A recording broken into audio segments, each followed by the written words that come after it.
Hello students, मैं आज आपको क्लास 11th का स्नैपशॉट का पार्ट 2 का लॉन्ग आंसर लेके आया हूं, जिसका नाम है the address.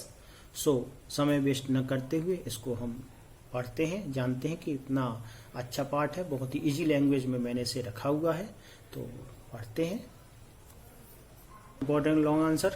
Describe the narrator's first visit and the second visit to Marconi Street, number 46.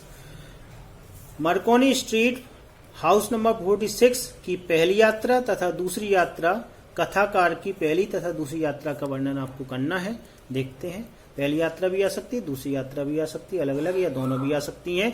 After her mother's death, अपनी माँ की मृत्यु के बाद, the narrator had an urge to visit the place, narrator के मन में उस स्थान की यात्रा करने की बारे में एक विचार आया या बहुत इच्छा, तीव्र इच्छा आई। She wanted to see those thing, वह उन वस्तुओं को देखना चाहती थी, टच देम, उन्हें छूना चाहती थी, एंड रिमेम्बर, और याद करके, she went to the given address twice, और 2 बार उस एड्रेस में यानी पते पर गई। अब पहली यात्रा, first visit, the narrator took train, narrator ने ट्रेन पकड़ी यानी कि ट्रेन पर बैठी, एंड वेंट टू 46 मरकोनी स्ट्रीट, और मरकोनी स्ट्रीट 46 यानी कि हाउस नंबर 46 पर पहुंच गई। Mrs Darling opened the door, chink, और बड़े ही आवाज करते हुए डॉर्लिंग, मिसेज डॉर्लिंग ने, श्रीमती डॉर्लिंग ने दरवाजे को खोला। खनखनाट की आवाज होती है, चिंक माने। एंड आस्क्ड हर, और उससे पूछा, if she still now know her, क्या वह उसे जानती है। द नैरेटर टोल्ड हर, और नैरेटर यानी कि जो कथाकार है उसे बताती है कि she was the daughter of Mrs S, वह मिसेस एस की पुत्री है। कौन है? मिसेस एस की पुत्री है। She kept staring at her in silence, खामोशी में बिल्कुल चुपचाप रूप से उसे घूरे जाती है यानी देखती रहती है। She held her hand on the door, और दरवाजे पर अपना एक हाथ लगाए रहती है, पकड़ रहती है एक हाथ से दरवाजे को, एज इफ, जैसे मानो, she wanted to prevent it opening any further, कि मानो वह इसे और अधिक खोलने से या खुलने से रोकना चाहती हो। The narrator recognized the green knitted cardigan, और नैरेटर जो है, कथाकार जो है, ऑफ हर मदर, अपने माँ के द्वारा बनाए गए, अपने माँ के द्वारा बनाए गए ऊनी खुली जैकेट को रेकोनाइज क्या कर लेती है? पहचान लेती है। That Mrs Darling was bearing, जो कि मिसेज डॉर्लिंग, श्रीमती डॉर्लिंग पहने हुए थी।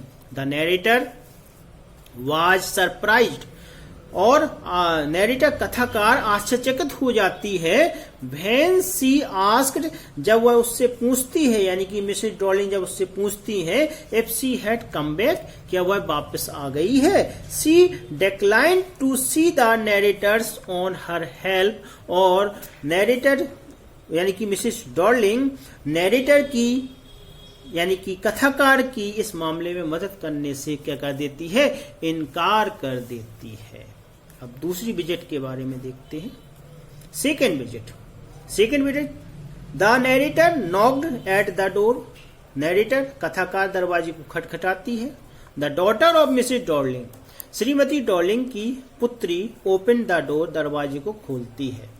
सी led the narrator to the room inside, और वह उसे यानी कथाकार को अंदर ले जाती है। She could see and touch some of the thing, अब वह सम ऑफ द थिंग, कुछ वस्तुओं को छू सकती है और देख सकती थी। She had wanted so eagerly to see, जिसे वह बहुत उत्सुकता पूर्वक देखना या छूना चाहती थी, अब उन्हें छू भी सकती है और देख भी सकती है।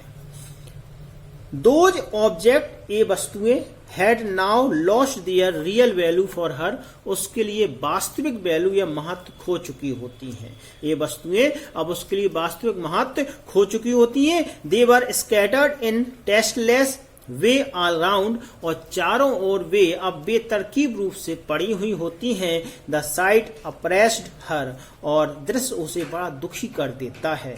She resolved to leave the house और वह घर को छोड़ने का, एंड फॉरगेट हर थिंग और इन वस्तुओं को भूल जाने का, एंड एड्रेस और पते को भूल जाने का निर्णय लेती है। आशा है मित्रों कि आपको यह लेसन पसंद आया होगा लॉन्ग आंसर।